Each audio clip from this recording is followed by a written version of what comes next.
Good afternoon, everyone. I'm Swapnil Soni, and I welcome you all to the FMCG Virtual Summit powered by Rockwell Automation.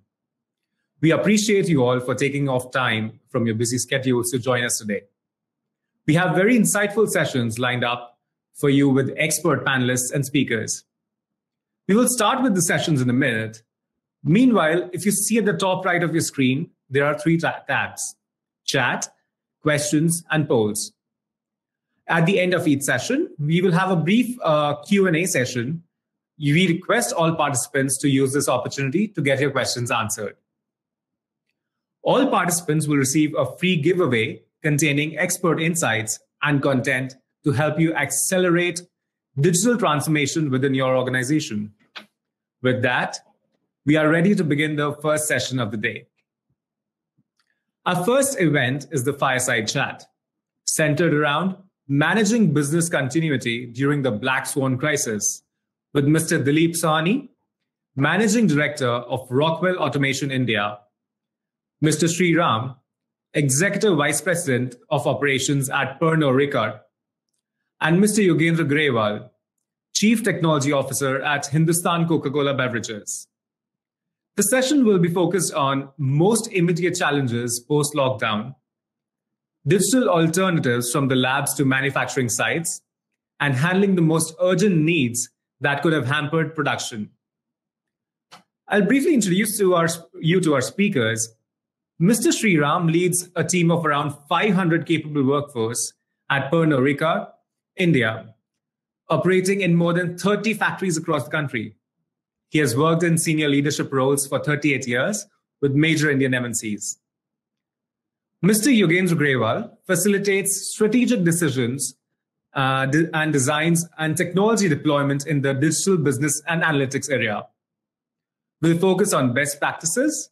He stays current and leverages his technology expertise to drive change and help the organization move forward. Mr. Dilip Sawhney oversees Rockwell's market development by creating partnerships and building a team that serves customers across industries. All over the country, he has been more than 25 years in the industry of industrial automation and healthcare technology. I will now hand it over to Mr. Dilip Sawhney.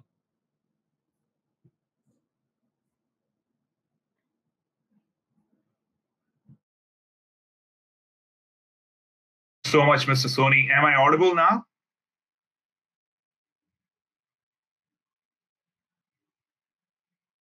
I just want to make sure I'm audible. Can someone give me feedback?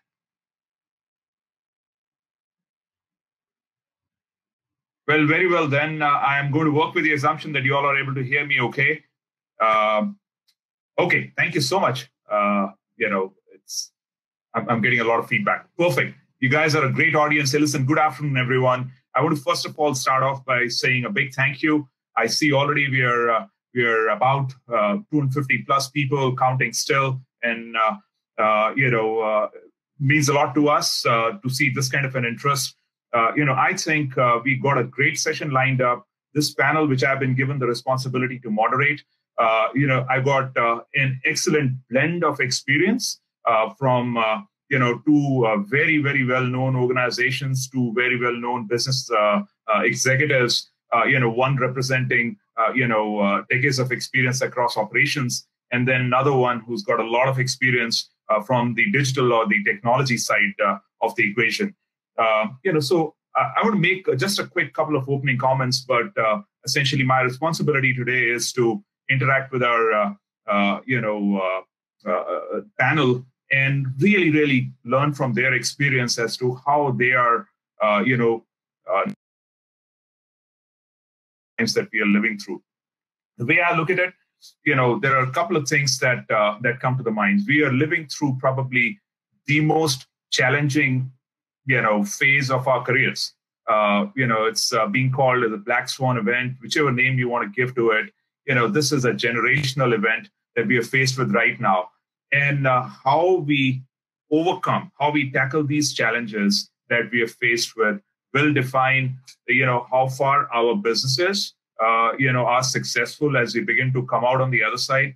of the disruption that has taken place, but it'll also define how we as individuals and leaders, come out of this challenge. Would we be the victims, or would we have evolved as leaders? As we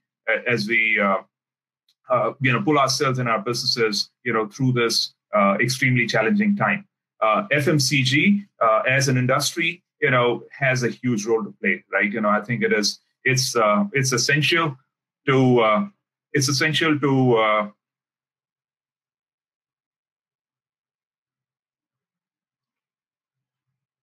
Okay, I think I'm back. There was probably a disruption.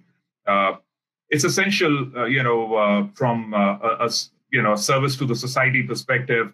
But then again, it's one of those industries that has a very mature supply chain, which is also very nuanced. So it'll be my effort to interact with the speakers, on the virtual panel with me here today.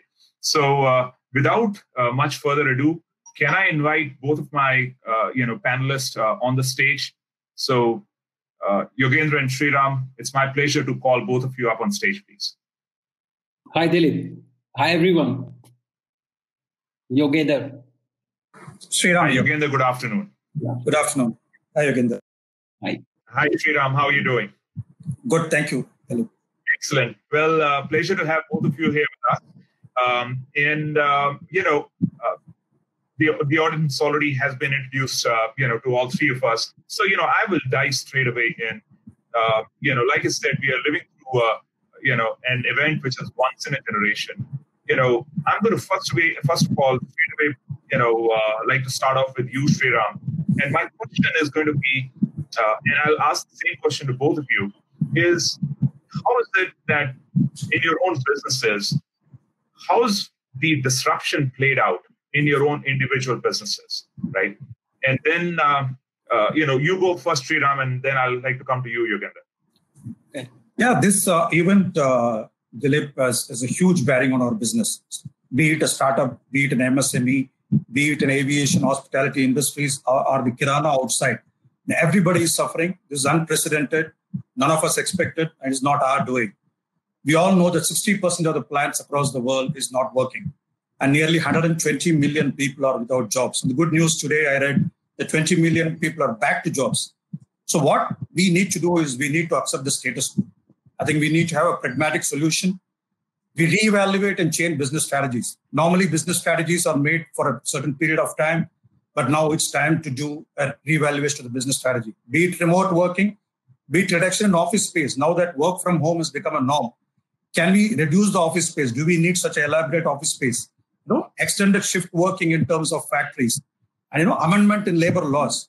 These are some of the things which can work to bring us back in these sufferings and this way of uncertainties. And the one that bounces back is the swiftest. He has to bounce back, so we need to be the swiftest. And we need to have a lot of flexibility. And I personally feel the self-reliant India would throw up lots and lots of opportunities. And this is where we as India has to grab and get into the manufacturing sector.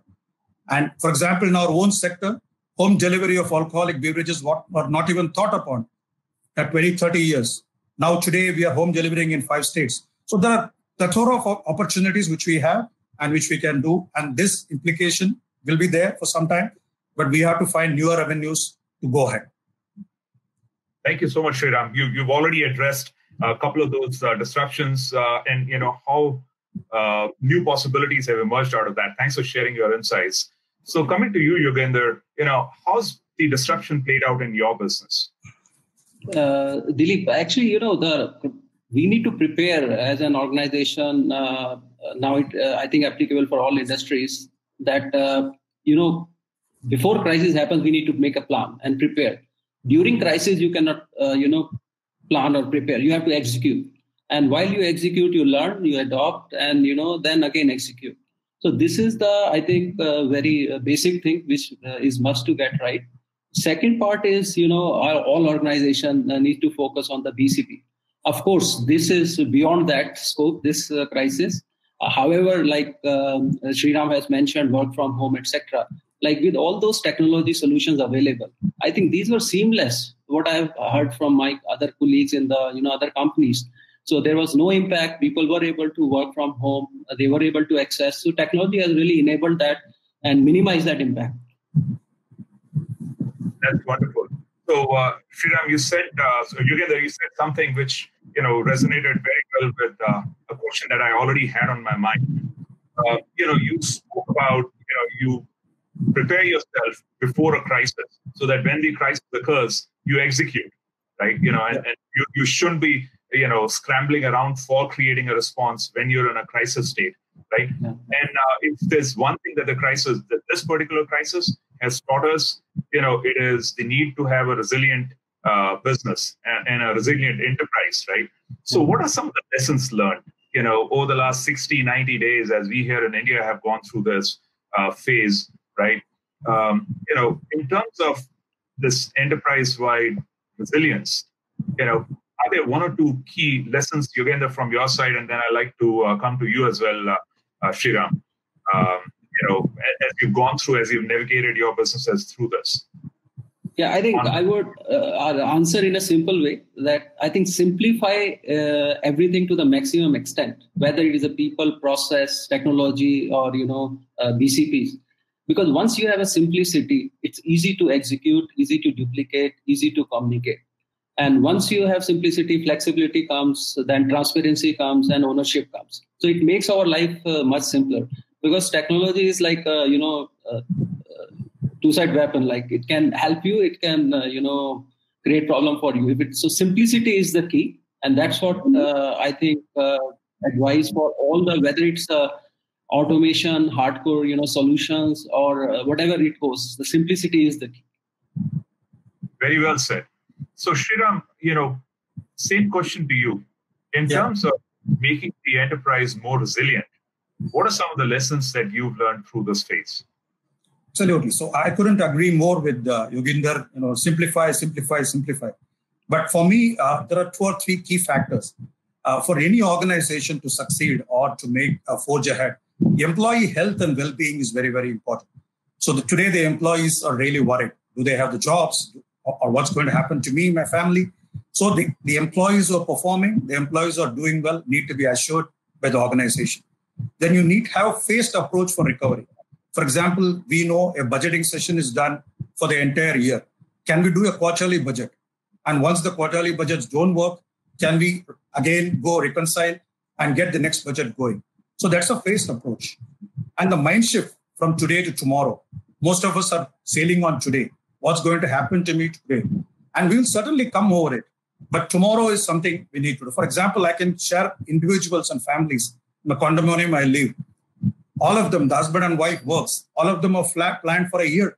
They don't have savings beyond a year. So cash is important, whether it's an individual or the company.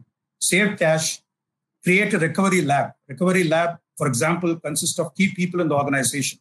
And these people come together every week and then decide how to take the company forward and what are the various areas they need to work.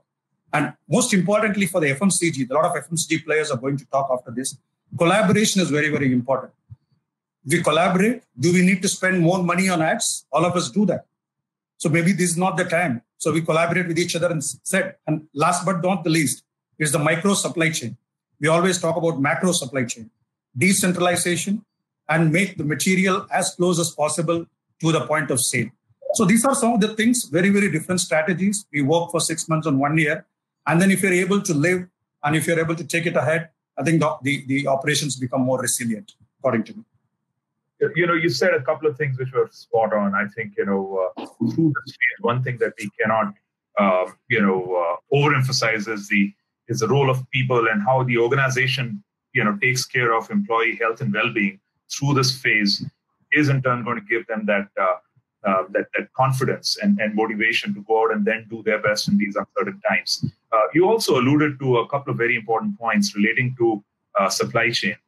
And my question to you, Sriram, the next one is basically on how do you see or how do you reimagine the value chains in FMCG emerging or evolving as a result of the experiences we are going through right now? I was going through some data points and some very, very interesting data points. There is a BCG study which says that 150 to 200 million new customers will be added to the digitally savvy India.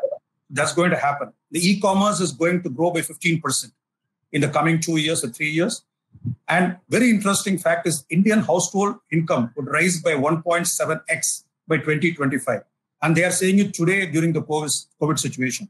So a robust supply chain is something which is very, very important. When I say robust supply chain, can we deliver the material in a metro within 24 hours? If it is a rural India, can we do it in 48 hours?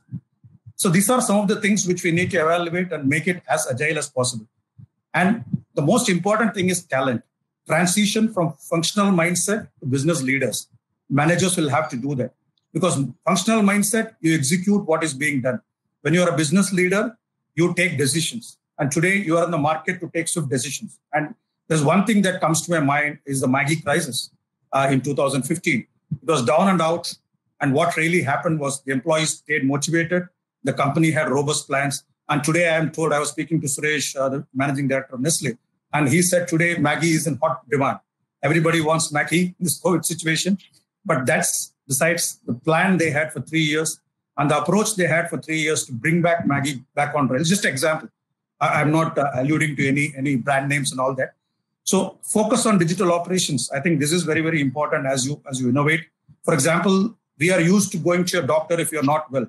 And today, all the doctor consultations are happening over phone. And doctor is able to prescribe medicine, 80% become all right. This was never in the past, and never the doctor would ask you to come home. So these are some of the things which take simple examples of day-to-day, put that into practice in an organization, or how to create innovation stream, how to reinvent the business is something we need to forge ahead. Well said. Now, very nice couple of analogies you gave, Sriram. But I want to pick on something that Sriram said, and I'm going to come to you, Yogendra. Sriram alluded to, and I'm again sticking to the topic of, reimagining the value chains. But as we focus on digital operations, as Sriram alluded to, with your experience, through your career, Yogendra, what is your point of view on this? How do you see, this dynamic play out in the value chains in the FMCG industry? I think one thing what I agree with Sriram also that the e-commerce, and so I think we should reduce dependency on the traditional channels. So they can coexist. So it can be 60-40, 40-60 based on the geography, based on the season, etc. Digital, I want to elaborate a little bit. I will take 40 seconds on that because sometimes digital, as it's become a buzzword. So everybody talks digital. But I think digital doesn't bring any value or create a customer experience if you don't stop doing what you did earlier. So whatever you have, either automated or designed a solution, the previous solution you have to sunset. Sometimes, most of the time, what I have heard in multiple, conferences, etc., those things goes together, and that pulls the value back. The customers or inner stakeholders within the company, they poor guys have to do both the things, the old and new together. So I think digital is again linked to simplicity. That whatever it's supposed to do, should be used, and the way. Because sometimes if we are in an organization for too long, we cannot get out of the old way of doing it, and we design digital solution based on that. That's the biggest mistake any organization can do. So I appreciate both these comments. I will make just a quick note to the audience. So everyone, if you have questions, I may have time to take maybe 1 to 2 questions max from the audience. And I know there's a lot to talk about. We'll run out of time. So if you have questions, please go to the questions tab and just type it out over there. Right. Let's now switch the discussion to more of a forward-looking perspective, and let's talk a little bit about new normal. Right. And Sriram, the question to you is, both in terms of how you see the demand getting impacted positively, negatively. You already made some comments in terms of some of the data points you shared, right? But what do you see as the new normal that's going to emerge on the other side, right? And how does the industry need to prepare itself? Dilip, technology will play a vital role in future to come. Be it in any walk of life, I think technology is the key. Now, today, everybody you can see holding a temperature gun, contactless points, a lot of things are happening. So this is now an evolution for us to get into technology. And we know the people who use technology as a company, and there is a report as well that they are growing 4 times faster than the other companies. And as Yoginder rightly talked about digital transformation, if you have been doing the same thing again, it doesn't help. How do you transform yourself digitally? For example, now every factory or every office is manually screening the people. And this is here to stay for several months together. Are you going to continue and waste productivity time by screening these people manually? Or you're going to adopt technology to screen these people 10 at a time, 20 at a time, maybe in airports? And less travel is happening. Now, people will not travel for the next 6 months.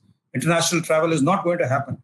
And like how we are connected now in terms of technology, this is going to be the new norm for us. I don't think we need to have a spend on conferences. And if we can effectively do this, and number of people can attend, and I think we can make this as a norm in future. And e-commerce, as Yoginder rightly said, I think this is going to give us. But how do you use e-commerce? We need real-time data. The same applies in artificial intelligence. There are big data where you need to have real-time analysis of things at your place. And that's how you'll be able to deliver. Otherwise, digital is a buzzword. But if you don't use it correctly, I think it's going to throw us a lot of out of gear for all of us. So we need to go in a very, very phased manner, adopt technology, and adopt it in such a way, in a very, very wise way, which is relevant to your systems and process. Well said. Well said. I think, couldn't agree with you more. Yoginder, do you have anything to add on to that? Because there was something that Sriram said, which actually ties in with one of the audience questions. But I just want to quickly check with you, Yoginder, if you have a point of view on this. Yeah, absolutely. So basically, this is a golden opportunity to, drive digital in a real way. So I think 9 out of 10 meetings with the partners or, my industry peers, it always turned out that we are doing POC. So I said, to tell me if you are doing any, big time for 2 years. No. So I think this is the time. All organizations will go all the way to, convert from POCs to the big scale.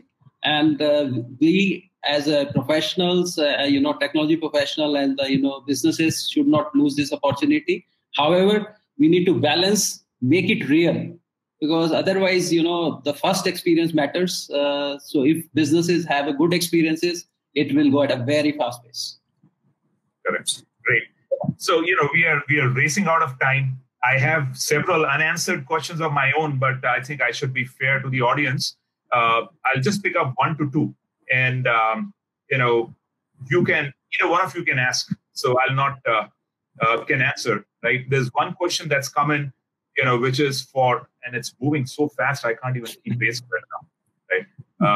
So this question is about skills, given that there's going to be, so much of digital transformation and, as the industry, transforms, digitally so fast, what's the way for the human capital, or how are the skills going to be evolving?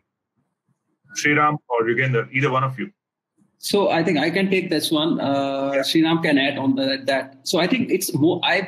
For me, the attitude is more important. If you have a right attitude, you can learn develop the skills, because the way the speed with which the technology is changing, you need to reskill every second year. So I think with the right attitude and the platform available, I think you can just learn this skill, and it's not completely different. If you have an experience which you have gone through over a period of career, then I think it's absolutely possible. And so attitude is the key. And if you are in the right area, you have a right approach, right direction, everything is possible. Yeah, absolutely. I think it's very well said. You have to learn new skills. You have to go through the digital transformation, and it's only going to create more jobs. It's not that if you do digital, it's going to throw some people out of the job. There will be new jobs that is emerging. Absolutely right. No, thank you both. There is, I'm trying to squeeze in 2 last questions, and I'm dropping my own. I'm just picking up the audience questions here. So Sriram, this one is to you.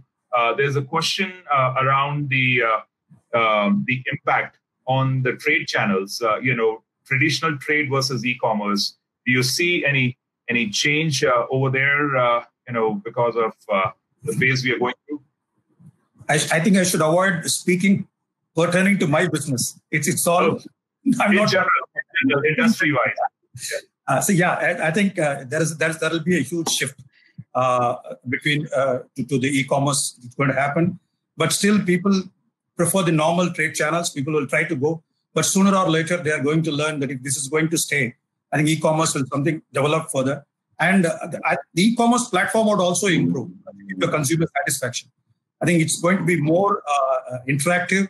They are going to get the consumer tastes. They are going to get the preferences, and then fit in those things in such a way that the consumer is able to exactly get what he wants. So that's the actual problem today. Will I get what I want? And if the e-commerce platform is able to do that so well, I think it's not going to be a problem at all in future where the bulk of the trade will shift to e-commerce. Sure. No, thanks for that, Sriram. And Yugender, this could probably be a last question, and I'm going to pose this to you. So this is also from the audience. And the question is basically around someone who's been trying to drive, Industry 4.0 digitalization kind of projects, right? But the pushback is that the management is always asking for ROI on these projects, and they want a quick ROI, and it becomes a chicken and egg story. So, with your experience, through your career, what's your take on this? Yeah, I would just add one point on Sriram's, previous question. In my previous organization, I was part of driving e-commerce in Asia for a direct sales company.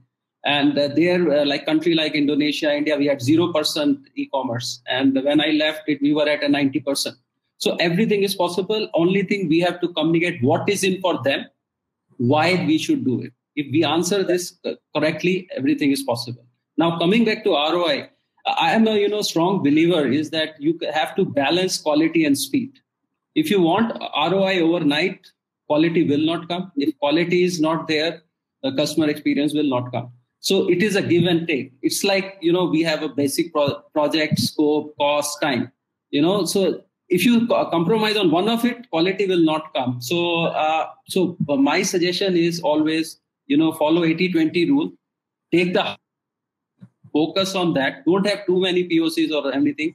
Focus on high impact item, put all energy on that, get the, make a difference, create a success story. And then it drives it will establish a culture in a way that it will be like a, self-driven from all parts of the, company. Great. Well, thank you so much. I can see that I've probably picked up about 10% of the questions. And in order to be fair to the audience that has asked all of these questions to essentially both of you, I think what we can do is we'll get these questions back in, and between the three of us offline, we'll try and see how many we can answer, and then we can share the responses back with the audience because we are fully out of time here now. But what can I say? I think it's been my pleasure to moderate this discussion. You guys have been very, very great. Panelists. There's so much of knowledge that you've been able to put out in such short period of time in a very lucid manner. As we conclude this, what appealed to me most is our ability and our willingness to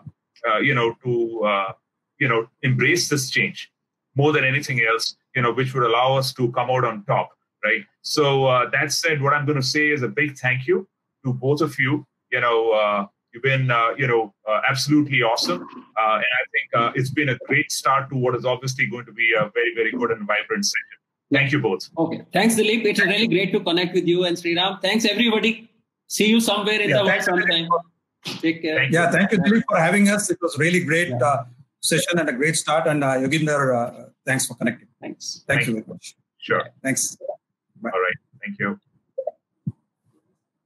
Thank you very much, gentlemen. That was an incredible and insightful session. From supply chain to talent and skills and how we need to reinvent business to achieve agility and resilience, or even the simplicity that digital innovation and transformation needs right now. And as Dilip had mentioned, whatever questions have not been answered yet, they will be taking them up offline and reach out to all of you respectively. For our next session, we have a presentation on the topic Industry 4.0 and the New Normal in Manufacturing Industry Forum FMCG. It will focus on how companies can overcome the challenges and threats around workforce shortage, cost pressures, and digital disruption. The speaker for the session is Mr. Arup Ghosh. He is the head of Information Solution Business for Rockwell Automation India. He has 17 years of experience in digital manufacturing solutions across discrete manufacturing and process industry verticals. Over to him. All right. So good afternoon to all. I hope that you are doing well today and keeping safe. I'm Arup Ghosh, Head of Information Solutions Business at Rockwell India. So until recently, we were all trying to figure out the digital disruptions we might be faced with in the short term and the long term. And I feel, thankfully so, our digital transformation projects are underway and we are amid the digital journey. Today, my topic is Industry 4.0 and the new normal in the manufacturing industry. All right. So please allow me a moment to go to slideshow mode and get started. It's a pleasure talking to you today. So I hope you can see my slide well. So talking about the current situation, all of us know that a lot of people on the front line who are providing the services to the community and to the country. But we are seeing a lot of innovation in the manufacturing space as well. While we are having to keep our plants operational in this lockdown situation, and so, while maintaining the social distancing norms, we are also faced with, many challenges like a spike in demand we have to meet for certain products, which is due to precautionary or preventive usage against the COVID-19 virus, right? The demand which has gone up significantly for these products, and we are, as manufacturing, we are meeting the demand of these products. So what it means is that we have to keep our plants operational, meeting all the challenges, right? And while doing that, safety and business continuity must be our number one priority. What we are observing is businesses who have adopted digital transformation are able to remotely monitor critical operations and, therefore, are in a better position to handle safety and business continuity concerns. Some of the applications or use cases are a usage of augmented reality model for creating an asset digital twin, right? And there are many applications of this asset digital twin. One is to connect in real time to the real plant using industrial IoT and using it for visualization purpose or remote monitoring purpose. The same asset digital twin model can also be used for training purposes, either to train our operators or maintenance personnel. It is also being used by machine builders to create a digital model of their machine and supplying that to the end users or the owners of the plant. Right? There are another use of augmented reality, which is to create standard operating procedures or digital work instructions in a visually immersive manner on the digital object of the machine, right? And with the intent of reducing human errors. So a new operator performs job equally well as compared with an experienced operator because the knowledge of the experienced operator has been transferred to this application called as augmented reality expert capture application. Augmented reality is also finding a lot of relevance today for remote collaboration. Due to the restrictions we have in terms of number of people who can be inside the factory, today, right? A lot of people are not inside the factory and some of the people are inside the factory running those plants. That means there's a requirement of collaboration between people outside and inside the factory. And augmented reality technology using the remote, collaboration application can be very useful to have conversations between people using video, audio, and not only that, using real-time annotations on the object, as you can see on the screen right now.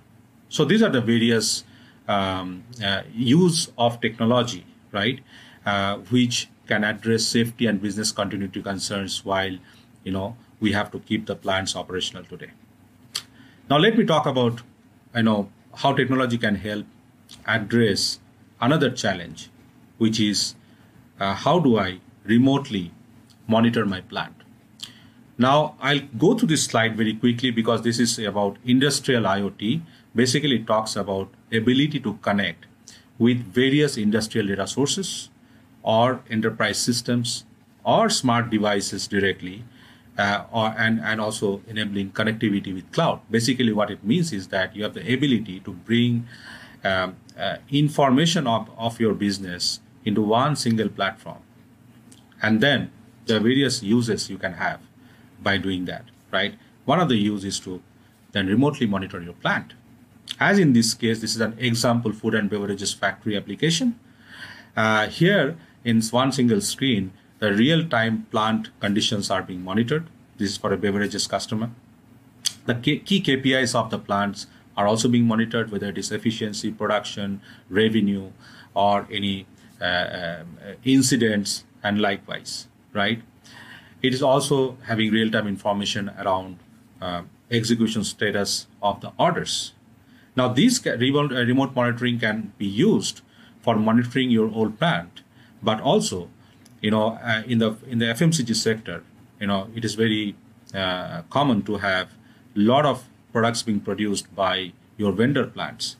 You can, in one of the application, one of the customer, using this technology to remotely monitor production as well as quality information, at the vendor plants, right? They connected all the vendor plants to industrial IoT and monitoring this kind of information, right? So there can be various uses of, remote monitoring using industrial IoT. Let us talk about another challenge, which has to do with the spike in demand. So while, we are, maybe the plants are not fully operational, but there is a spike in demand for certain products, which means that we have limited number of lines or machines which can produce those products. And therefore, to meet the productivity demand, you have to produce right. That means produce right to the quality or the specifications, as well as maintain asset uptime so that the productivity is high. Now, with the advancements in data science and analytics, it is possible to study operational data or to study asset data to predict either a quality event or an asset downtime event, right? So that's how you can use analytics for productivity. Let me give you an example. In this particular case, look at the scale of it. 1,000 machines are being monitored in real time. Now, bear in mind that in some situation you may not have operators or plant personnel available beside this 1,000 machines all the time. So you are basically using technology to remotely monitor all of these 1,000 machines spread out, right, in different areas, and then collecting key asset data. Here in this case, this asset is prone to failure due to three particular issues. One is heating element risk, other one is pump risk, other one is grinder risk, for example. For another machine there can be other type of risks, right? So here you are monitoring 1,000 of such machines for three key type of failures, and the technology is analyzing the data in real time and predicting a failure very categorically about the type of failure and for the particular machine, right? It will give you the analysis of why the failures are being predicted, right? Likewise, technology can be used for prediction of anomalies, either for the failure of the machine or for any quality anomalies as well, right? So in summary, if you kind of sum up, right, to meet the challenges of today's time, and what we're also seeing is that rapid adoption of digital transformation across the industries, right? And due to the COVID-19 crisis, is only getting further ramped up, right? The adoption rate is increasing, because you have to meet all of these challenges.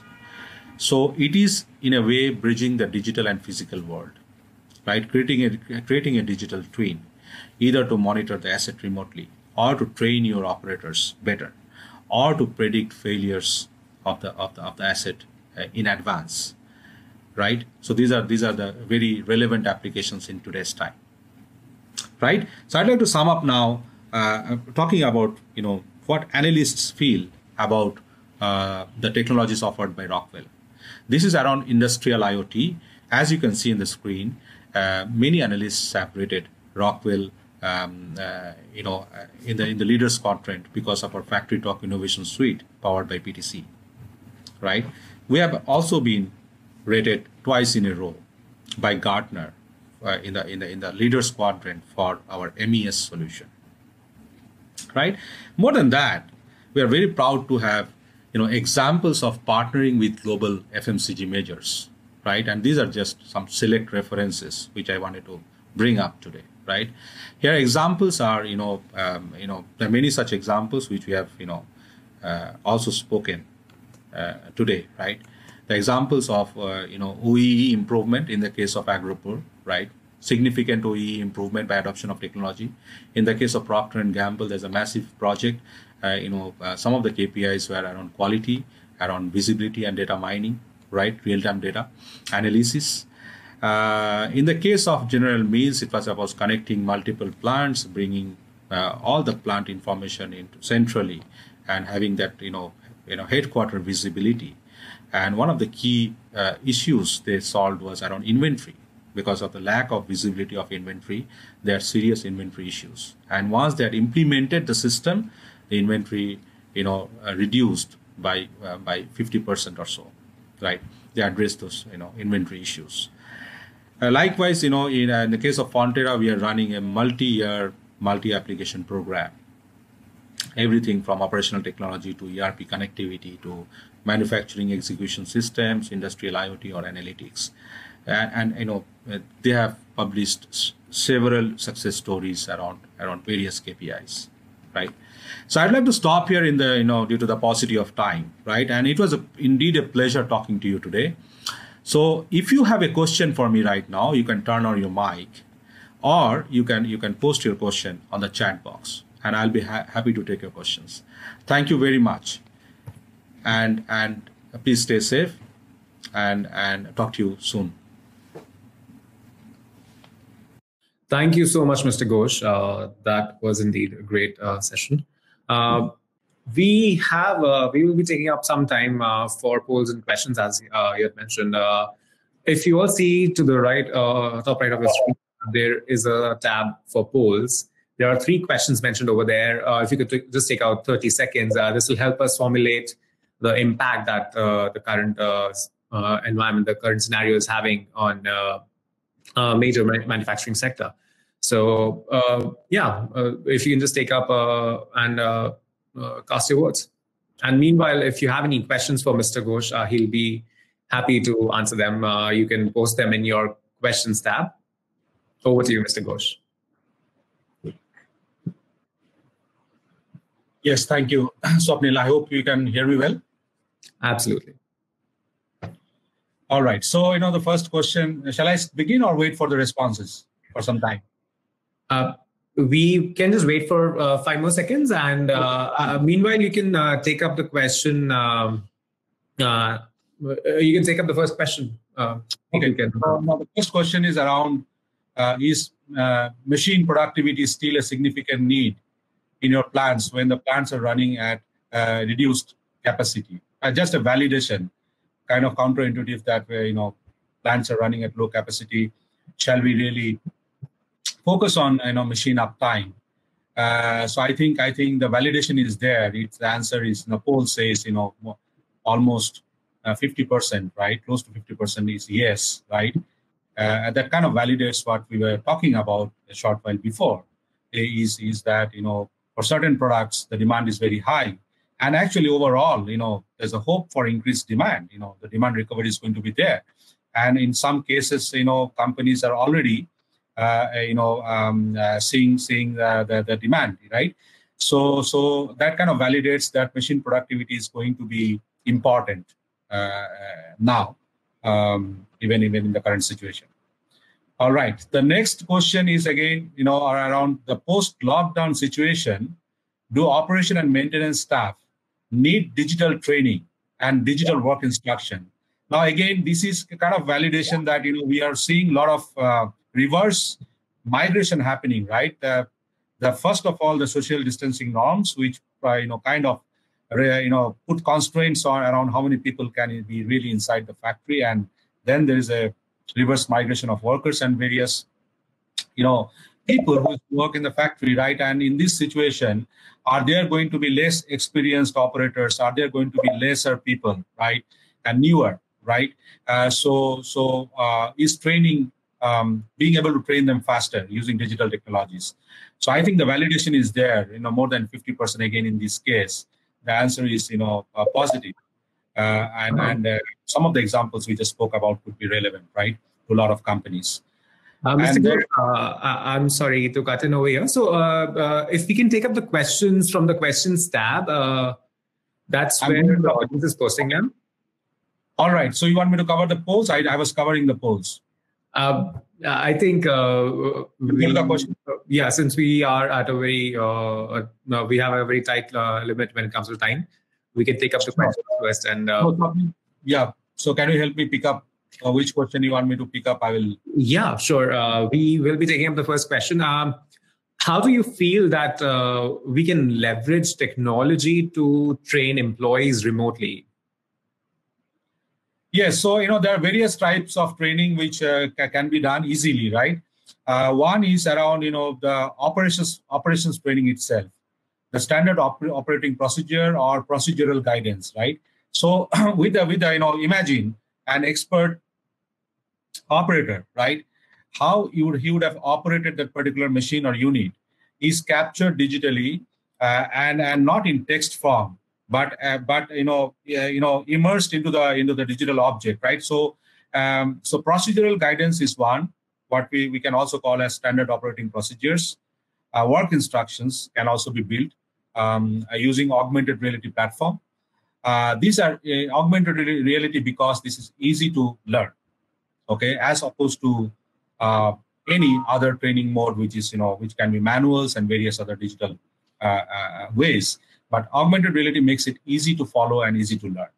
And as I said, procedural guidance or work instructions and even maintenance procedures can be built in these applications to train your operator as well as maintenance personnel.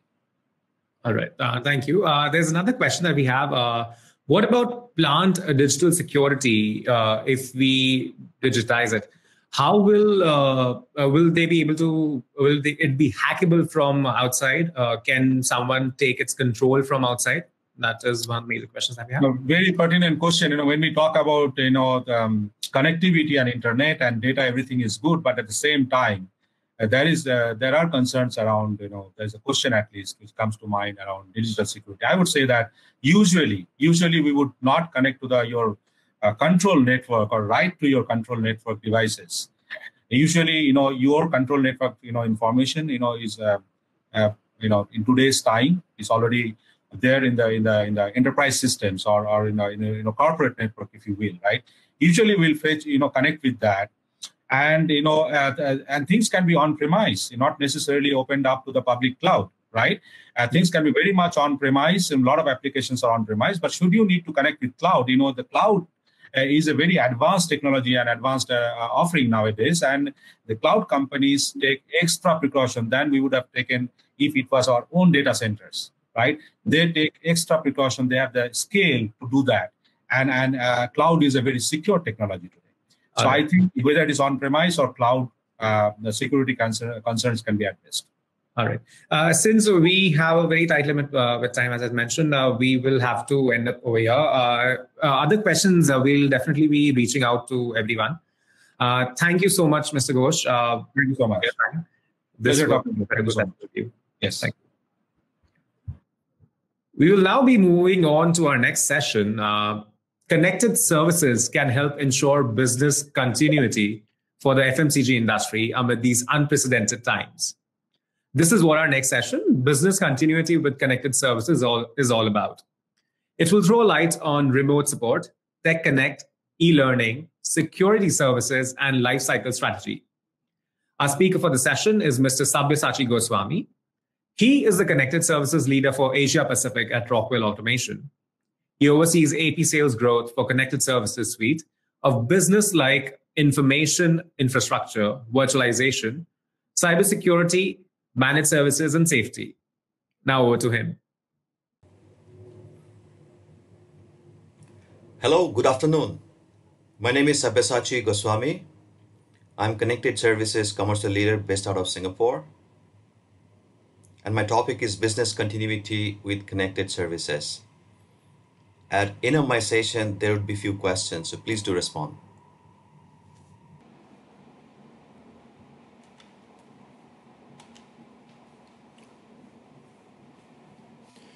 Talking about disruptions in production environment. Unplanned downtime and cybersecurity are two major concerns. Unscheduled downtime costs us a lot of money and we take too long to respond to it. We spend almost 75% of the time even before starting to fix it. Some goes in knowing if there is a real problem, guessing about it. About 20% goes in finding root cause, and the majority, about 50%, goes in finding right skill set. Talking about skill set in production environment, it is a combination of IT and OT assets, combination of hardware and software that evolve over a period in time and work together to keep the production clock ticking. Skill set combining all these areas is a real challenge in production environment. Talking about cybersecurity, it is a CEO's nightmare and part of boardroom discussion. More than 50% of industrial manufacturers globally has experienced a breach. Manufacturing companies, they are target because there are many loose ends in our OT infrastructure, coupled with lack of skilled resources to manage cyber risks. And companies, they are finding it difficult to address it due to poor inventory or visibility of automation assets. If we do not know what we have across facilities and sites, we can't secure it. So key challenges are the gaps in OT infrastructure and skill sets to manage them. This further includes aging infrastructure, poor network segmentations, poor visibility, IT-OT convergence, regulatory compliance, and operational efficiencies. By operational efficiencies, it might mean use of good tools, or sometimes we are connected with too many suppliers to fix problems in production environment, and that's not efficient. So what are the best practices for OT infrastructure? In Rockwell, we have a proven ecosystem of offerings known as Connected Services Suite to help industrial manufacturers meet these gaps. Items on the right-hand side are pillars of this offering. Let me further explain how this works for industrial manufacturer. We observe that digitally transformed companies are better suited to respond to current situations when most are working remotely and productions are running at much less capacity than potential. We see some manufacturing lines are getting adapted to produce different products, for example, hand sanitizers, demanding greater flexibility in quicker time. For all this to work, OT infrastructure in production environment is fundamental and critical. Let me go a little deeper. Here is a layered picture of enterprise and production environment, different kinds of assets, and complexities of managing them comprehensively. They look similar but different, with different priorities, focus, different performance, and security requirements. To bring harmony between enterprise and production environment, we use these pillars on the right-hand side. These are CPWE, or Converged Plant-Wide Ethernet Network, to connect them, all these different assets. IDMZ, or Industrial Demilitarized Zone, that separates the enterprise from the production network and sets the rule of engagement that really enables the movement of data from production to enterprise environment. creating virtualized computing, which is flexible, robust, bringing in IDCs. That IDC can host a lot of these manufacturing applications, replacing those separate individual PCs. Bring in industrial cybersecurity, which is end-to-end and proactive. Bring in digital install base or digital footprint of all automation assets that include its lifecycle management informations. And on top of it all, have the managed services capabilities, reducing complexities of managing this entire environment in production systems. This infrastructure is robust, secure, scalable, and efficiently managed, driving standardizations and efficiency across product lines, across sites, and across geographies. It enables data movement across the enterprise in a secure way and helps companies move from a reactive enterprise to a proactive enterprise, where decisions are based on insights from contextualized data aggregated from every critical assets in production floor. Analytics are then used to predict machine health or process behavior to drive enterprise outcome at a reduced risk. Expensive critical assets or OEM machines are then securely monitored using predictive maintenance. Coming to cybersecurity, cybersecurity landscape is continuously evolving. Managing cybersecurity risk is not just a purchase of hardware and software. Manufacturer needs to understand the attack continuum before, during, after, and have a holistic proactive approach where you are in control in an actively managed environment versus reacting to an incident. There are many things in ICS environment that contribute to the vulnerabilities, including asset lifecycle status, the network, its segmentations, IDMZ, etc., and how well they have been deployed to create a robust, secure OT infrastructure. A good and quick approach would be to understand current cybersecurity hygiene, what are the gaps, and making a cybersecurity roadmap while implementing a vendor-agnostic CDD systems or continuous threat detection systems that creates a signature of good behavior of the network, tracks each communication, shows alarms with assigned priorities, and offers an insight to improve the security posture on a continuous basis. Here, manufacturer need to ensure deployment using defense in depth mechanism integrated into the bottommost OT layer. Consider scale, geography, regions, and driving standardizations with available support and proactive holistic approach for industrial cybersecurity. Here is a list of few smart services servicing the OT infrastructure that help in current situations and an overall digitization journey for industrial manufacturers. Here is an example where augmented reality is used with traditional phone-based support. We could start up a critical paper mill machine, avoid it for the delay in startup. Our expert engineer could not travel to the site. He collaborated with a local engineer, used augmented reality to start up the machine. Such virtual support based on augmented reality is now deeply integrated in our day-to-day support systems called Tech Connect. Here is an example of OT managed services and how this could be brought to the next level. It's proactive, so we are monitoring critical tags and calling customers ahead of time in issues, then reactive when customer is to call us after incident. It is 24x7, 365 days, one number to call, follow the sun model, and driving standards in service level agreement across multiple sites and regions. This helps you to combine different possibilities and portfolios into one to drive key outcome. And those possibilities could be application support, network management, data center management, OS management or patch management, antivirus management, threat detection management, or combinations of them. This helps you efficiently manage the IT/OT convergence, risk management, and drive key production outcome. The whole thing could be offered as infrastructure as a service, bringing the services from a CAPEX model to an OPEX model. Digital install base or my equipment gives you a single version of truth of install base of assets in production, store, across facilities. Gives you lifecycle status, obsolescence risk, critical spares recommendations, etc. helps you reduce MRO spend in one hand, at the same time having a visibility of asset base that contributes to your vulnerabilities.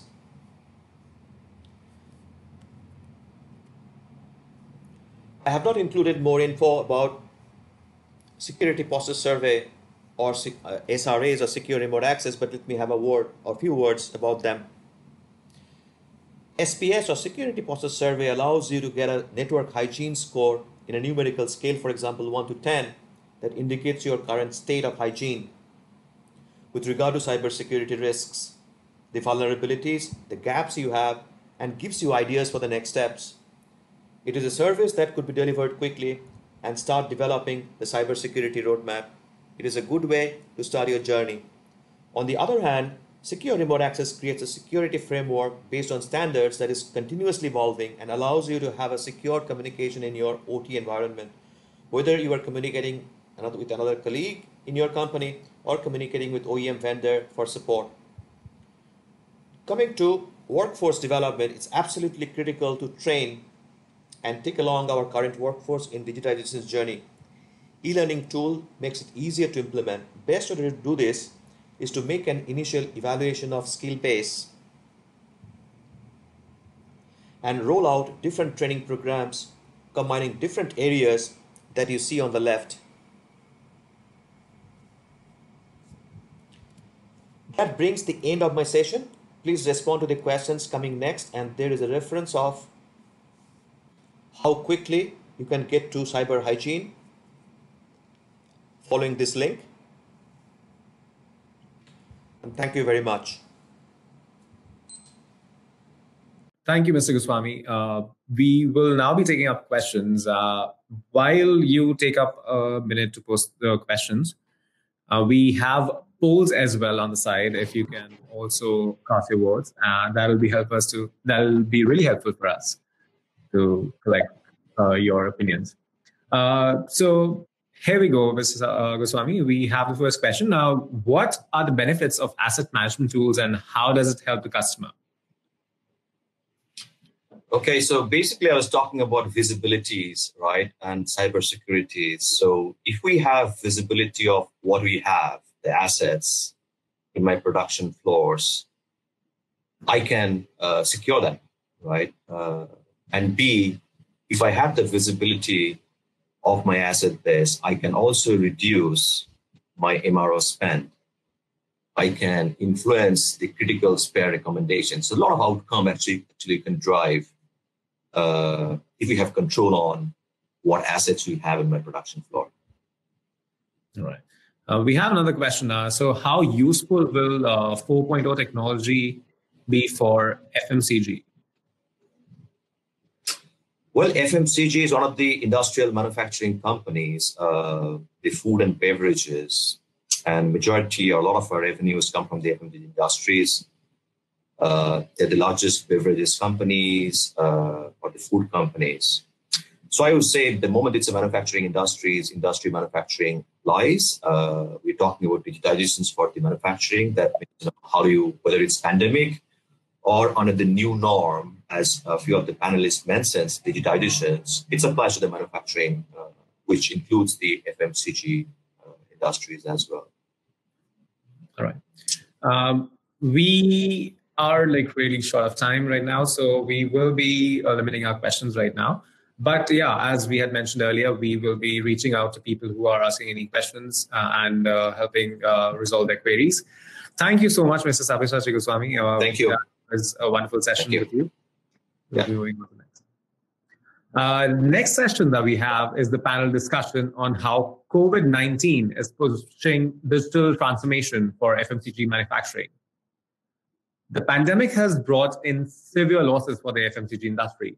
The session will focus on steps that manufacturers can immediately take to stay on track. The speakers will also share the best practices for as being implemented by their organizations in the current situation. We have Mr. Neville D'Souza, the Regional Sales Head EU at Rockwell Automation India. He will be moderating the panel discussion with our speakers, Mr. Suresh Madan, a Senior Engineering Manager from Nestle. He has 19 years of rich experience in plant maintenance, operations, planning, and control, and safety management in the FMCG industry. Mr. Pranav Majgaonkar, he is the founder and managing director of Armstrong. He has pioneered some of the key technologies in the Indian intralogistics industry. Mr. Senthil Nathan Srinivasan is General Manager, Information Systems for Cabin Care. He has handled transformational digital initiatives for Cabin Care. And lastly, Mr. Anirudh Verma. He is a Divisional Manager, Engineering and Projects at ITC Limited. He manages capital investment projects of the snacks and noodles category. Over to Mr. Neville for the session. Thanks. I request all the panelists to come on the stage.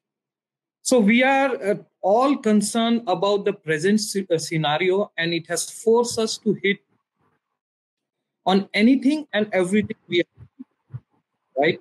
And presently there is chaos, uncertainty, and confusion. In the absence of information, we tend to the worst scenario, right? So we thought that this session would help us to achieve some clarity on what the way things are, instead of going towards more speculations and exaggeration, right?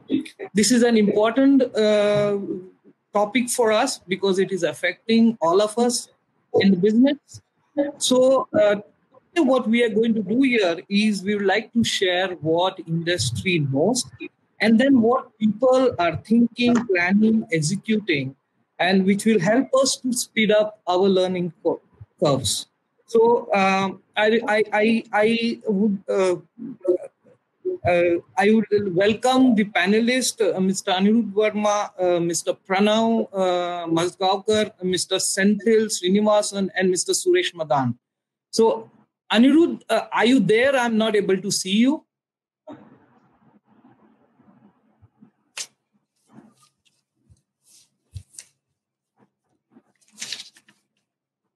Yeah, can someone check on Anirudh? I'll just. So I would request the panelists to give their opening comments, and for this I will come to Mr. Senthil Srinivasan. I start with you about the topic and what are your views? Yeah, good afternoon. The COVID-19 is really fast-tracking digital transformation globally. It's creating a great opportunity for entire universe to live and keep ahead of the competition. This is the part of COVID-19. The new normal is going to be remote workforce is going to be the integral part of business continuity plan. For that, the cloud is going to be the key enabler for both infrastructure resiliency and as well plus remote workforce. This enables operation for resources that includes your infra as well as software services and access to these resources anywhere, anytime. This is the best part of COVID-19. Fantastic, Mr. Senthil, and a nice opening. I think Anirudh is also there, right? So welcome, Anirudh. Yeah. Hi. Yeah. So I'm so sorry. I'm facing frequent issue of disconnection, so it's going on and off quite frequently. I'm so sorry about it. No issues. This is where we all are learning, right? So Pranav, can have your opening comments on the subject. Yes, thank you, Neville, and good afternoon to everyone. We had a wonderful session so far. I think in this era of uncertainties, technology is going to play a major role. There is a need of automating the entire supply chain and having touchless operations or touchless deliveries or as less touches as possible while it reaches to consumers. It's going to be a new norm and new KPI, and we'll have to work around. Yeah, truly, rightly said, Pranav. Suresh, from your side? Yeah, with the new way of working, at least we are now targeting upon connected factory and digitalization, so where we can at least have remote support from the people in case of any requirement. So that is where we are trying to learn and then how to handle these, because connected factory or digitalization has their own challenges, right? As said by Sriram in the earlier speech. So let's see that how we can learn and then we can implement, how fast we implement it. That's again a new challenge for us. True. And you're out from factory right now, right? Yes. Yeah. So I come to you on your opening comment on the subject. Yeah, so for me, Neville, there's been a lot of learning in the last 2.5 months since the time this lockdown started.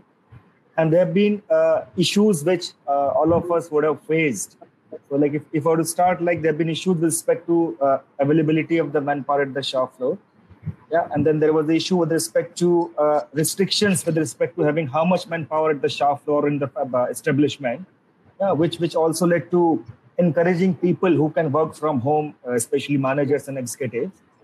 There have been a very, very good amount of disruption in the whole supply chain, especially from the point of view of whole warehousing management, which involves a lot of people in those areas, as well as logistics.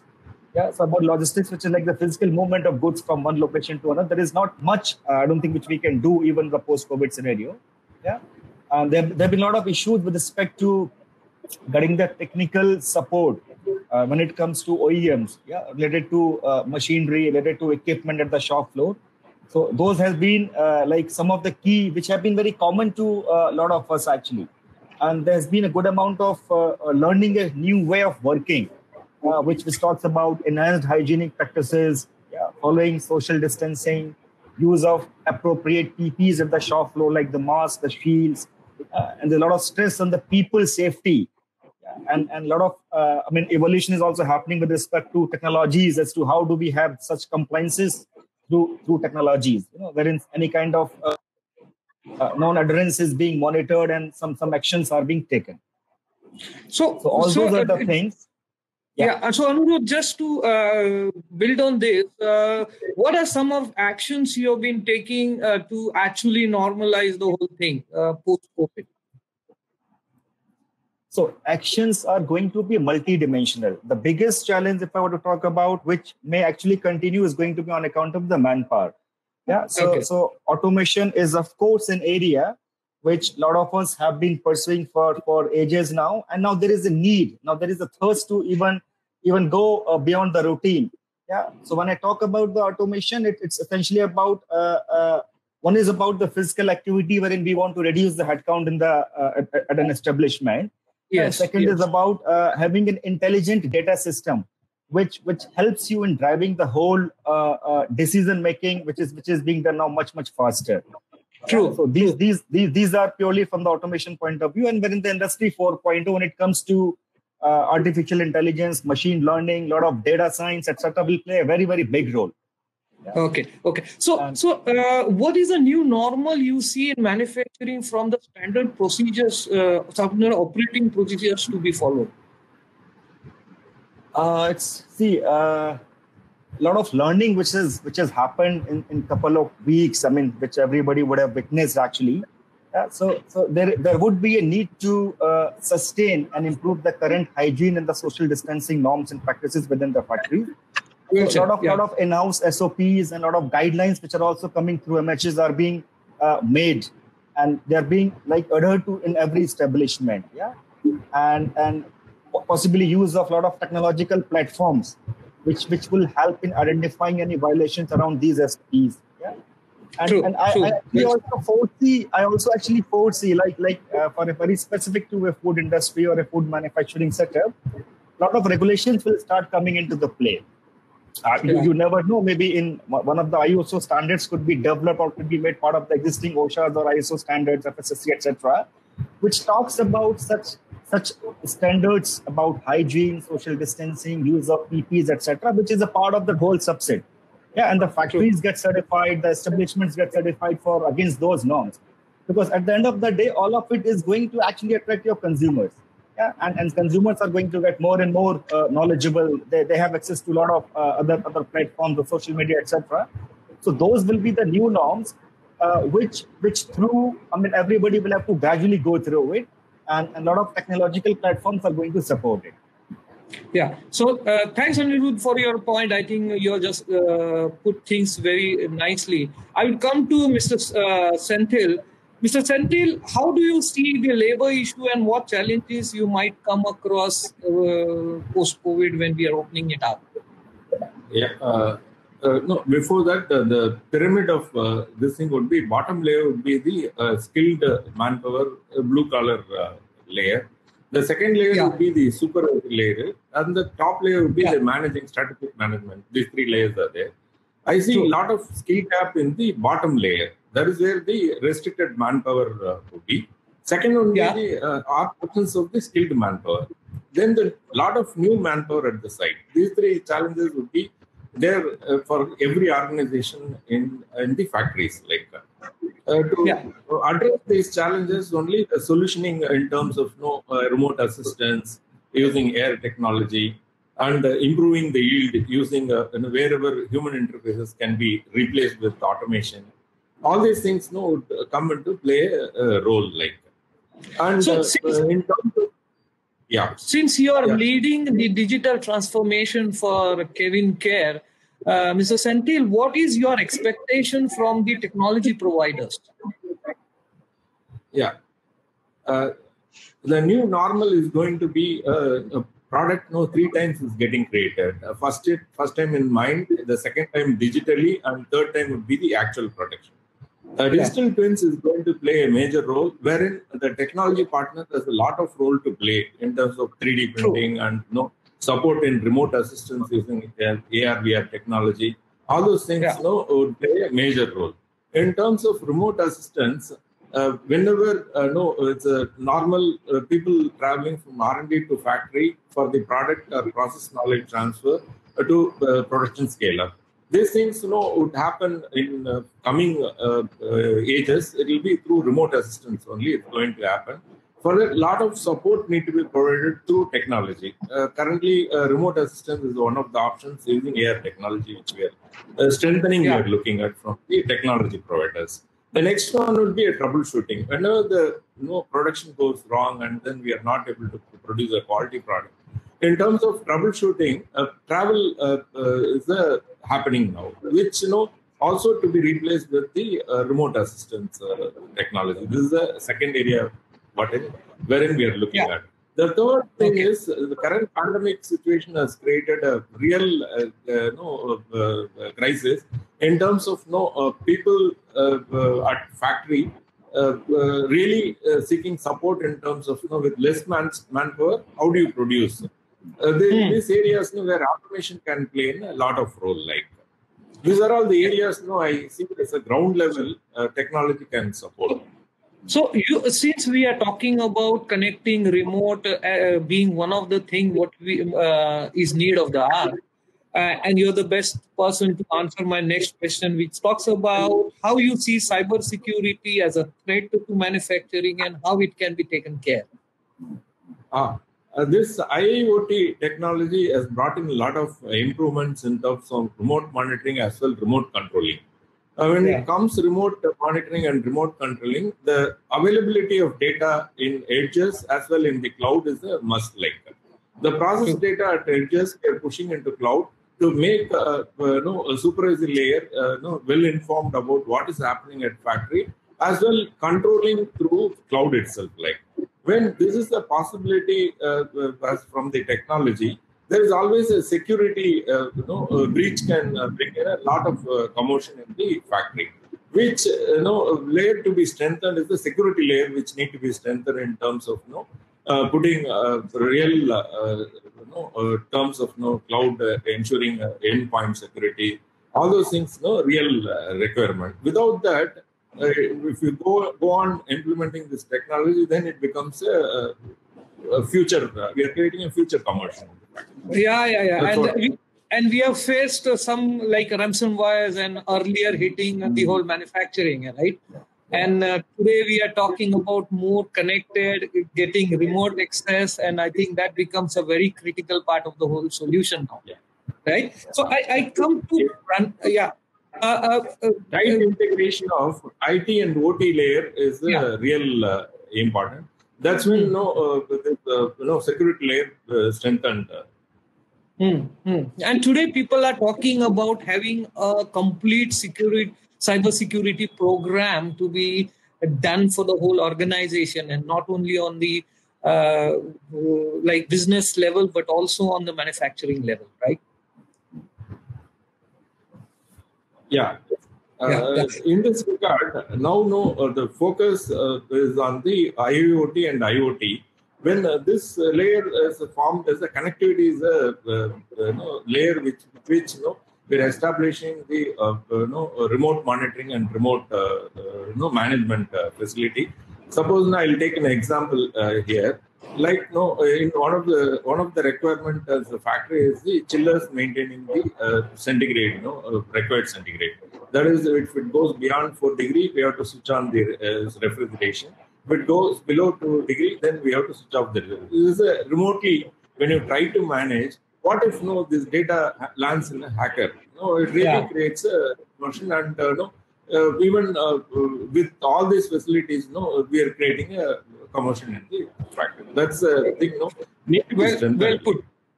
Yeah, well put. So now I'm coming to Pranav. Pranav, how do you see technology players dealing with this present disruption?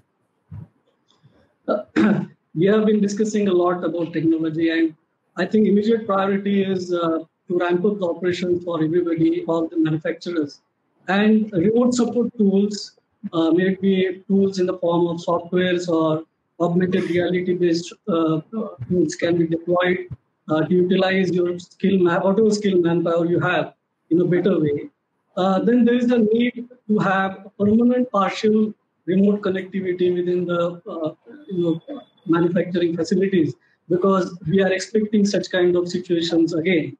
Secondly, the AI-driven video tools are also some of the low-hanging fruits, I think, which can be utilized to monitor safety as a part of new norms of the social distancing, or monitoring the health and maintaining the PPEs and adherence to new SOPs that will have to be laid out as a part of this COVID scenario. So these are the immediate technological benefits that we can immediately take. Secondly, having, as I said before, having touchless operations is going to be a new KPI for all the organizations, and there is a need of automation in the entire supply chain, because there is already a lot of automation into manufacturing until primary packaging, but the entire supply chain until it reaches to consumer needs to be automated. And technology, as we are discussing, is now a confluence. I always say the software and mechatronic world coming together completely fused. And fortunately, we have this very mature industry 4.0, so to say now, to take care of both the worlds. And there is a need to have a centralized kind of software control system like ERPs that we have, which can connect to equipments on one side and the ERPs and the application softwares on the other side. And on the top of that, having some analytical tools, AI engines, then obviously we get all those benefits of having 100% visibility.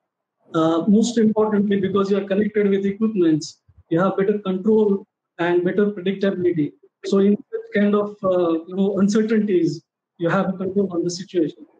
So with this arsenal, I think companies are better prepared to tackle the uncertainties and the W curve which we can anticipate. So being an important part of the ecosystem, Pranav, what kind of demand presently you're getting from the manufacturers?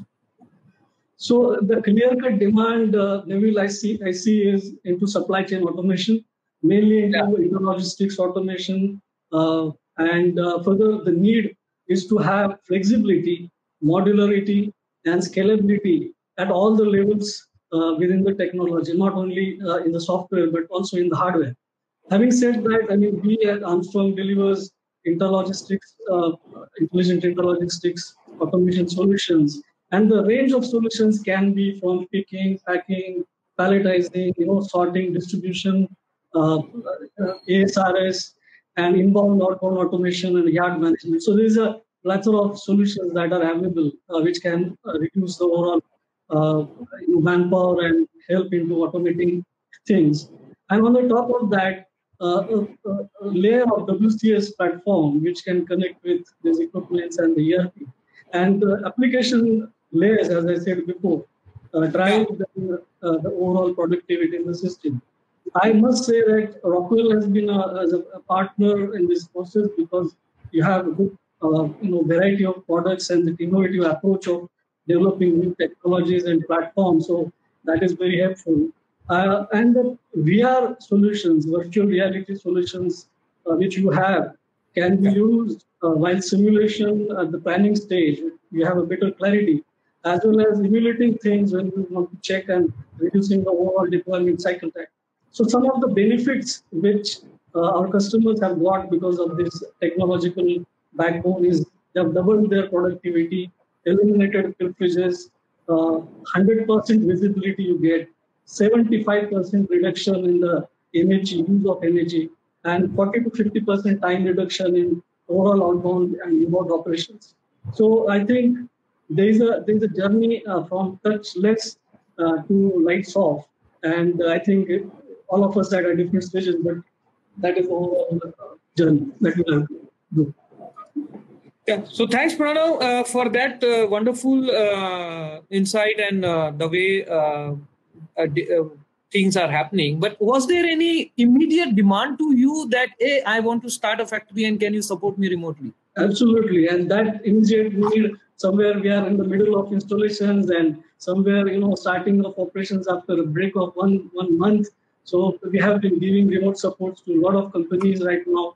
And actually, as I said, technology is so much helpful because products are available with which you can connect and you can actually take control of equipment and start them. Yeah. So I come to now, Suresh. You have been in factory right now. So what are the challenges you expect in starting and ramping the plant? Right. So presently you're there, right? The biggest challenge in starting the plant was the Corona fear, right? To get out of their mind. So who are actually working on the shop floor. So that was the biggest challenge.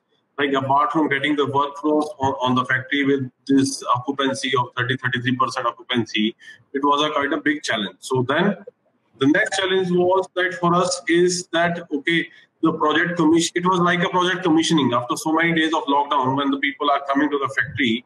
And then we say, okay, it is altogether a new way of working. We need to do all the startup, safety checks, dry run, quality release, and the most important thing for us was the toolbox stock. Right? So toolbox stock was the biggest change we need to do for every person, and it becomes a very critical at this point of a time. And it was a paradigm shift in their behavior change, where the people need to follow social distancing, not to spend more than 15 minutes, keeping 2-meter distance, sanitization habits. For us, it was like a SMS. So that was what we created a new mantra for ramping up the production. S means social distancing, M masks, S sanitization. So that has to be there. Now, for ramp up, we are following this SMS mantra to have these people on the line and regular sanitation of the workplace. Yeah. So we also hear, Suresh, that this is like we should be prepared that similar situation might arise again. So what kind of preparation you will be doing for future so that things are better and it's not hit like this? Yeah, Naval, the best thing which I read on social media, right? Who led the digital transformation of your company? One is CEO, CTO, or COVID-19, right? I think right. That was a good one. Right? So COVID-19 is the thing which has created a digital transformation in the company. Absolutely. So digital transformation is the key to handle these kind of a crisis as of now. So in the current new way of working, social distancing, remote support are the key things which are coming out. So now it is a high time.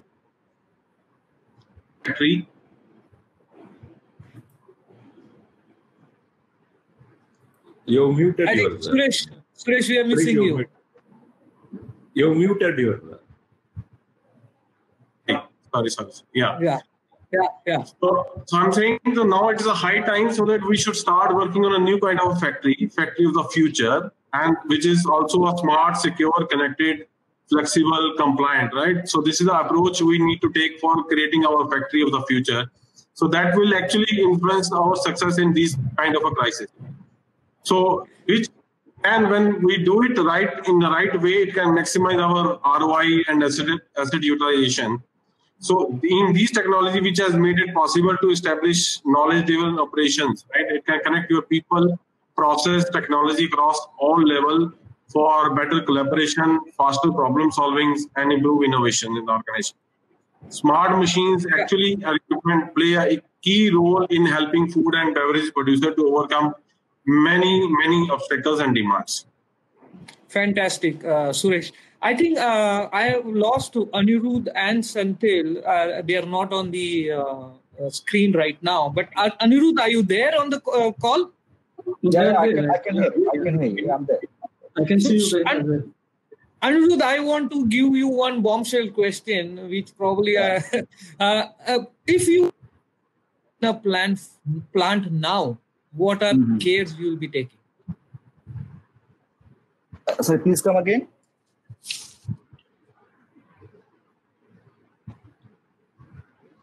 Neville, can you repeat? I said if you have to...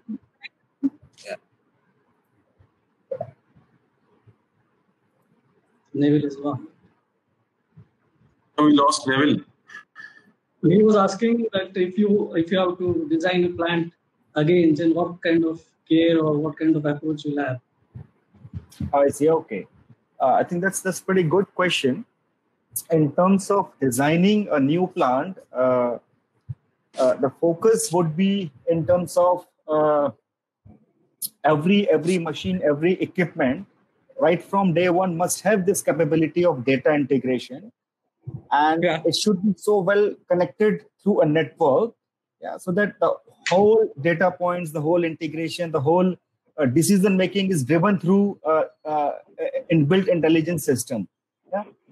Secondly, if we talk about a factory setup, then there are multiple areas. One is the core manufacturing, which comprises of the whole process in the packaging setup. Then you have start of the line, which is about the reception of the whole raw material, etc. So that area is something which is, again, I feel is quite manpower intensive. That will undergo a good amount of automation. It will be an absolute like a touch-free factory. I mean, no touch product. And similarly, with respect to the end of the line, where the primary packaging is done, and then you talk about packers, and then you about the second tertiary packing, and then this whole movement to the godowns and warehousing. That is another area which involves a good amount of manpower, and that will undergo a rapid automation. Good. I think there was a good discussion. Thanks, everyone. But we will take few questions. Swapnil, I think I can take questions now. Okay, so we can take up the questions now, and we have a number of questions over there in the questions tab. So I'll take one which is for Pranav specifically. Talk about how do you foresee the journey from touchless to a light of warehouse? Right, it is interesting actually. What I feel is touchless is we are at different stages of automation, and touchless is going to be a new KPI, as I said, because when we calculate ROI, as we typically have certain measures, but now this will have to be added while we design the process, when we do everything. And there are some low-hanging fruits with which you can start the touchless journey, like inbound automation, outbound automation, and then further going to Anirudh's point, having built something basically wherein you don't need a single person to run the entire system. Is a complete lights off kind of warehouse situation, and so that's a journey, and it's a complete.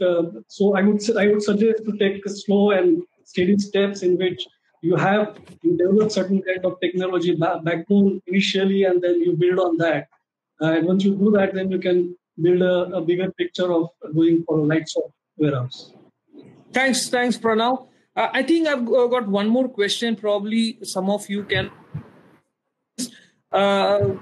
Post-COVID, manufacturers will hold back on investment. So do you think Industry 4.0 solutions will be delayed? So what is your take as industry leaders? Let's have a poll on that. Post-COVID, Yeah, post-COVID, Yeah. all the investment with respect to technology would happen as fast as it can actually. I'll say it will be Okay. double the speed. Because I believe so also. yeah, we are going to have a very thin manpower at the bottom layer, and we want to improve the productivity as well the automation part of it. And remote monitoring as well, remote management would be the great focus to it. And also additionally, remote also will come into play.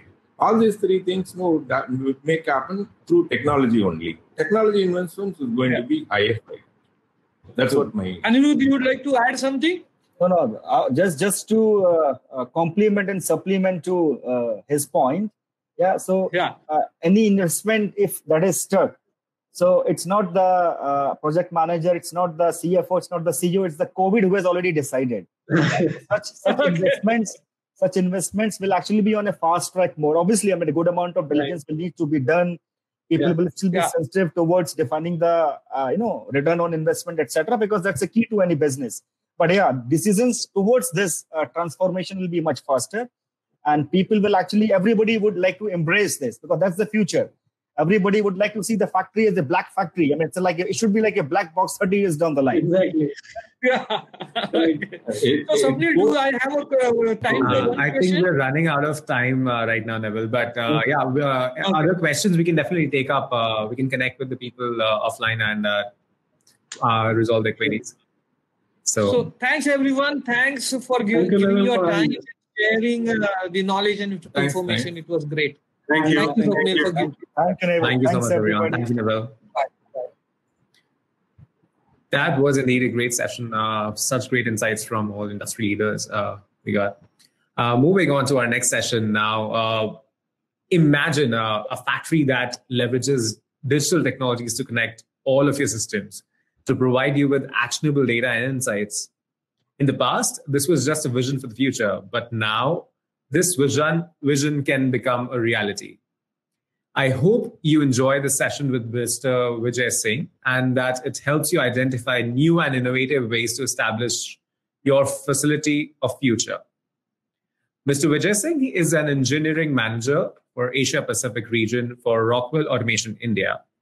He has worked extensively in delivering quality information and automation solutions across multiple spectrum of industries over a period of 20 years. I'd like to call him on stage now. My name is Vijay and I work for Rockwell Automation. Today I will be sharing with you a very interesting subject, realizing facilities of future today.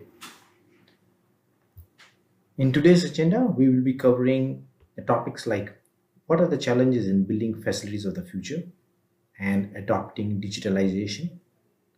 What are the business factors needs to be considered while considering facilities of the future? What could be the operational factors needs to be considered? Is there any digitalization compass that we can use while guiding us attaining facilities of the future or digitalization? And how Rockwell Automation is realizing through the connected enterprise? And I will be sharing a very interesting case study on serialization. While realizing the facilities of the future, there are persistent questions that manufacturing management needs to think. And these questions are like, what will be the production world of the future looks like? How will human and machines communicate with each other? Will our working world be adaptable to our needs? Since as the complexities of the manufacturing facility is going more and more complex, the processes, assets, and components, along with the lean and connected enterprise, intelligent manufacturing, and flexibility and adaptability in operations and functions are required to attain the goals of fast time to market, higher and higher operational productivity, asset management utilization, and the enterprise risk management. All these can be achieved in the facilities of the future by combining these physical assets into digital assets or a digital twin with the digital world. So marrying the physical world with the digital world using the available technologies of augmented realities or IIoT. The next, we will be covering what will be the business factors which we need to consider while designing the facilities of the future. The key business factors would be our solution, our systems, or the factories would be information enabled. They should not just provide data, but they will provide information for us to help making right decisions. A value chain should be open. They should be highly optimized and agile, adaptable to the changes and the needs of the hour. Our production system should be highly configurable to attain the various operational functions or the change in architecture. And last but not least is the human-centered manufacturing. Our system should be secure and safe to help collaborate between machines and humans. These are the key business drivers or business objectives for business management. However, what will be the operational features which we should consider while facilities of the future? On the right side, I am sharing you a diagram from IEC. And on the top, we have what will be the business objectives of an organization. Those business objectives then converted into an hierarchical strategies to get aligned operations and then applying procedures. And going down, those procedures needs to be recorded and actions needs to be audited. And these things can only be possible when we have an interoperational information sharing between the multiple systems, or we will have at the bottom object-oriented models for interoperability. And at the bottom, we should have the interoperability, physically interoperable systems, machines, or physical interoperability of the networks. So this is a very interesting diagram from IEC which helps us to realize what should be the structure of our systems today from an highest organization point of view to the lowest network infrastructure. On the left side, topic number 1, the connectivity and the interoperability is the first thing we need to realize while we're looking for our facilities of the future. Second is standard architecture. Third, persistence mechanism. Our system should have sufficient resiliency, the cache of the data. When we do changes in our system architecture, when we do changes on the fly between the machines, changes on the fly in the processes, or change in the product lines, data should not be lost. So there should be a persistent mechanism of data recording and buffering. In the facilities of the future, we may not have been the possibility of doing all possible proof of concepts or scenario executions by human efforts. So definitely we are requiring a modeling and simulation mechanism inside the system. And last but not the least is the safety and security of our assets and the personnel. These are the operational features we need to consider while designing the facilities of the future. This is a diagram which I like to share with you, is called Digitalization Compass. And I want to thank McKinsey for allowing me to share here. This digital compass in the central circle shows you the different functions and the operations inside an organization or a factory. And our outside ring has certain real-time case studies or the ideas which can be oriented in that particular functions or operations. Outside the ring, it gives you a real-time activities or benefits like productivity increase, reducing machine time, automation of knowledge from the people, controlling the cost of inventory, controlling the cost of quality, improving forecasting accuracy, or increasing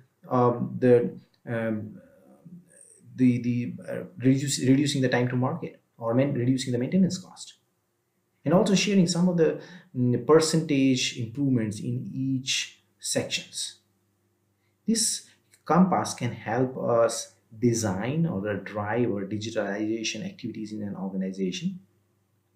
Our experience and our suggestions here are that we should expand in all uniform sections and operation areas, not just overweigh our activities in one particular area.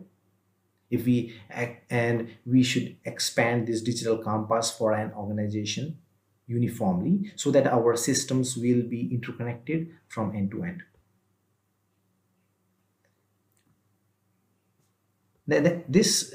I will be sharing you how Rockwell Automation is realizing the connected enterprise dream. At the bottom, we have the intelligent assets, physical assets you can see. And today's modern fast Ethernet is connecting these intelligent assets. These intelligent assets on Ethernet is then connected to an IIoT-enabled infrastructure, what Rockwell call integrated architecture. Very interesting features of integrated architecture are auto discovery of assets, zero configuration dashboards, means whenever you put a new device or replace a faulty device, it will automatically detect. The system has an orchestration and workflows to support operations and maintenance, and help people in identifying the right diagnostics using the IIoT technologies. The system is scalable. The system supports analytics, mobility and collaboration between human machines, between physical and digital information. And definitely connected services, where Rockwell Automation helps customers from a remote support, remote engineering, and remote operations support by connectivity through cloud or through on-premises to realize the highest goal of an organization as discussed in the first presentation. I'm pleased to share you a very interesting case study of serialization. This is a solution which is working today in many industries. This serialization solution integrates human operations, machines, and scalable for multiple machines and lines, scalable up to a factory level.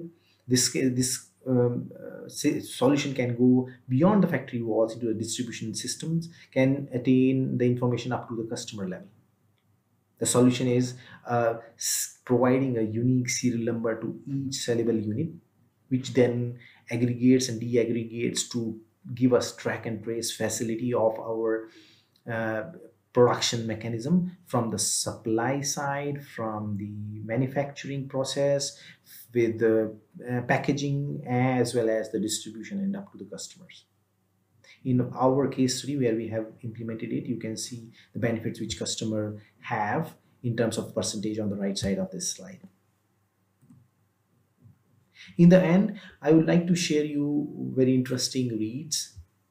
I would like to share you IEC white paper on factories of future, ISA document on intelligent and flexible production systems, and a McKinsey document where I have used the digitalization compass on the McKinsey's model factories. Please download these interesting articles for your further use. With this, I'm ending my presentation. Thank you very much for your time and participation. And let's have any questions. Thank you. Thank you so much, Mr. Singh. That was indeed a great session. We have a few questions, and while we answer them, I'd request the audience to just take some time out and cast some votes on the polls that we have. And if you have any questions, you can post them in the questions tab. While we get Mr. Singh online, we have just a few questions over there.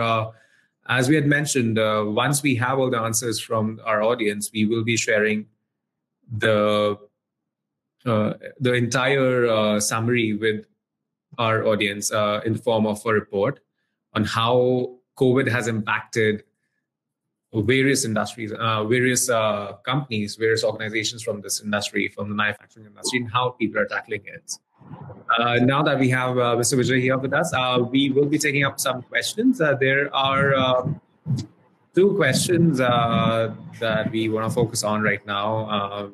The top two steps that can be taken by end users to consider for conversion to brownfield facility. What are they? If you can just highlight them. Yes. So thank you very much for this session. Yeah, for a brownfield facility, we need to evaluate the install base first, and then the maturity of the organization's digital level. We have the tools to assess that. We can do that from some level of remote access as well as from in-person and at factory level.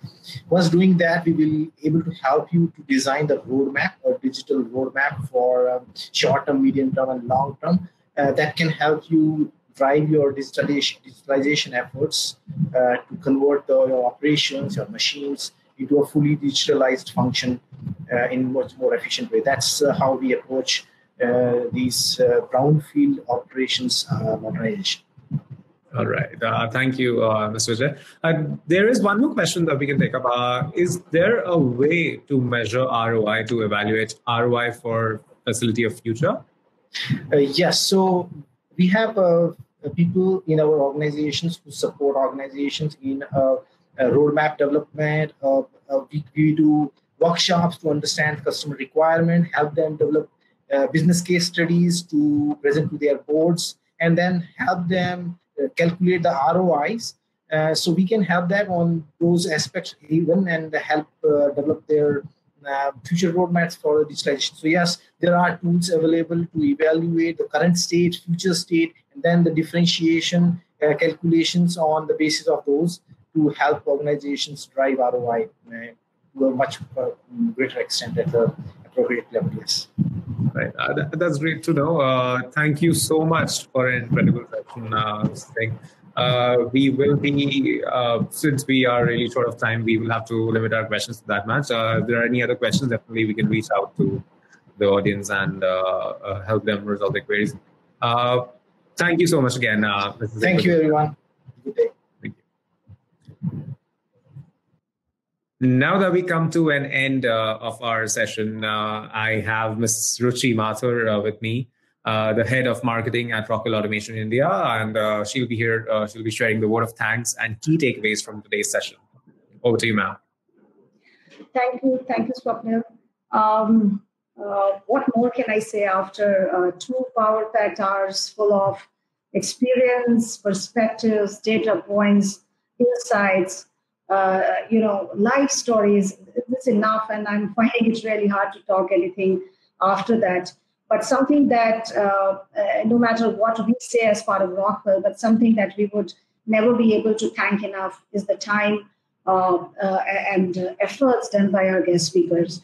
In the times when everybody is kind of ending the lockdown, there are strategies being planned, execution being taken up with all the new normal situations coming in as a kind of a challenge. It's hard for people to really get committed to these activities. And I'm really thankful on behalf of our organization to all the guest speakers who took out time and who prepared and who could really articulate their messages so clearly to the audience. It would be highly inappropriate if I ignore the great audience that we have had.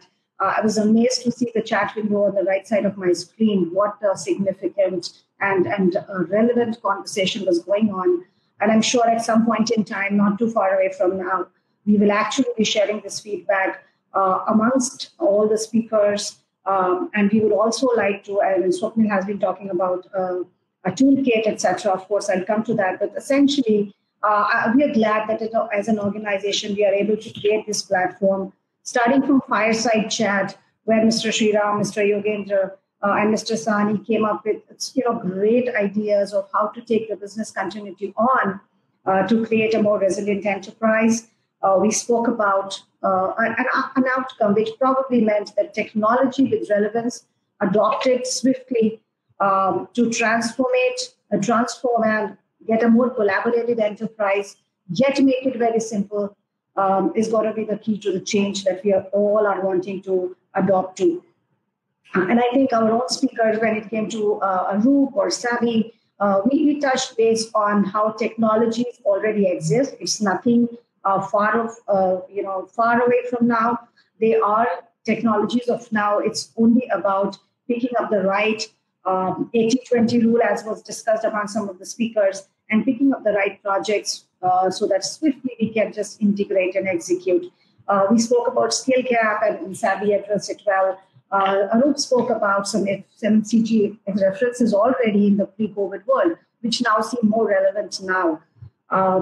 When we come to panel discussion, which was led by Neville, we had Mr. Senthil, Mr. Madgaonkar, and Suresh and Anirudh, everybody speaking of their real experiences.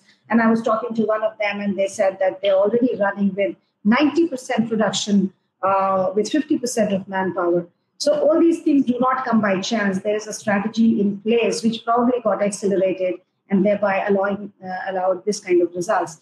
So with that said, without further ado, what I would like to just conclude with is that while we have created this platform, we do intend and we are committed to keep the continuum of conversation on.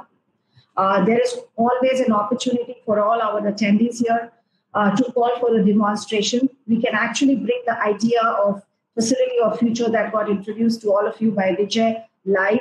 We could do a demonstration of that. It could be virtual, it could be physical, depending upon the situation we are in. But this conversation should go on. We will do our best to start the conversation. We'll introduce you in our attendee toolkit to all the speakers. We'll give you a lot of references, some reports of partners, some description already shared by Vijay. So these tools and our ability to connect with you through some messages and some kind of a call to action button, you will see more of it coming in. So my only suggestion and request would be, please come back to us and we'll try to build this to the next level for all of you. So with that, I formally wrap the show from our side, from Rockwell's side. Thank you, ladies and gentlemen, for joining this show. And we look forward to continued engagement going forward. Thank you so much.